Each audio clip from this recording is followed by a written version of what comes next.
Hello guys, welcome back to our new blog, mini blog. তো guys, তোমরা সবাই কেমন আছো? আশা করি সবাই ভালো আছো, আর আমিও খুব ভালো আছি। বাই দ্য ওয়ে, আমি মৌসুমি শুরু করছি আরও একটি নতুন ভিডিও। ভালো লাগলে একটা লাইক করে দিও। তো গতকাল ছিল 26শে জানুয়ারি, প্রজাতন্ত্র দিবস। তো সেই উপলক্ষে কিন্তু প্রতিটা স্কুলে বলো, তারপর ক্লাবে বলো, পতাকা উত্তোলন তো হয়। তো সাথে সাথে কিন্তু স্কুলে খেলাও হয়। তো সেরকম কিন্তু আমাদের বাড়ির পাশের মাঠে হয়েছিল খেলা, যেটা আমাদের এখানে প্রতি বছর হয়। পাশের মাঠে কিন্তু খেলা হয়, তো সেখানে কিন্তু বউদেরও আর কি খেলার অনেক ইয়ে ছিল, যে বউদের বাস্কেটবল, তারপর তোমার লাঠি খেলা, এগুলো ছিল। তো সেখানে কিন্তু আমি অংশগ্রহণ করেছিলাম। তো দেখলে প্রথমে বাস্কেটবল ছিল, তো বাস্কেটবলে প্রথমে টাই হয়ে গিয়েছিল, যার জন্য 5টা বল ফেলতে পারছিলাম। আর মানে দুইজনে আর কি 5টা, তো পরে তারপরে একজন 7টা ফেলছিল, 6টা ফেলছিল, তো তার জন্য আর হয়নি।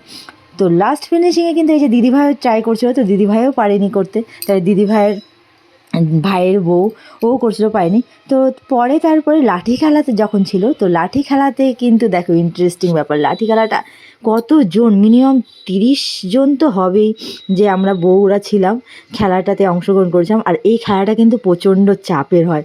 সে এই যে এরকম করে লাঠিগুলো ধরা, মানে এত বুক ধরপড় করে, আর এত হাঁপসে যাওয়া যায়, কী বলবো।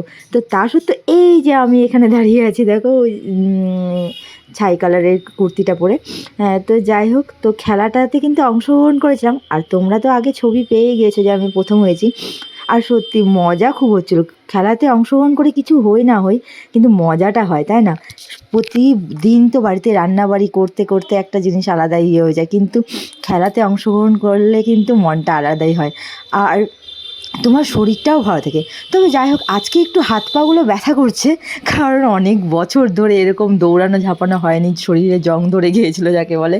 তো যাই হোক, খেলাটাতে প্রচণ্ড এনজয় করছিলাম।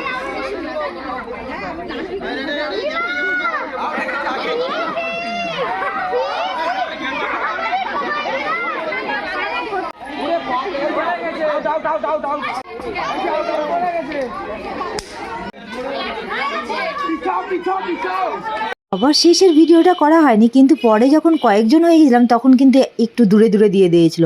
আর এই যে দৌড়ানো কিন্তু খুবই চাপের হয়ে যাচ্ছিলো। তো যাই হোক, প্রথম প্রাইজটা আমি পেয়েছিলাম, আর এই কাকু কিন্তু আমাকে প্রাইজ দিয়েছিল। তো এই কাকুর নাম হলো মধুসূদন, আমাদের পাড়াতেই বাড়ি। তো যাই হোক, কেমন লাগলো ভিডিওটি অবশ্যই জানাবে। যদি ভালো লাগে তো একটা লাইক করে দিও। আর জীবনে প্রথমবার প্রথম পুরস্কার পেয়েছি বলে কথা, তাই না? সবারই ভালো লাগে। তো যাই হোক, টাটা, সবাই ভালো থেকো, সুস্থ থেকো।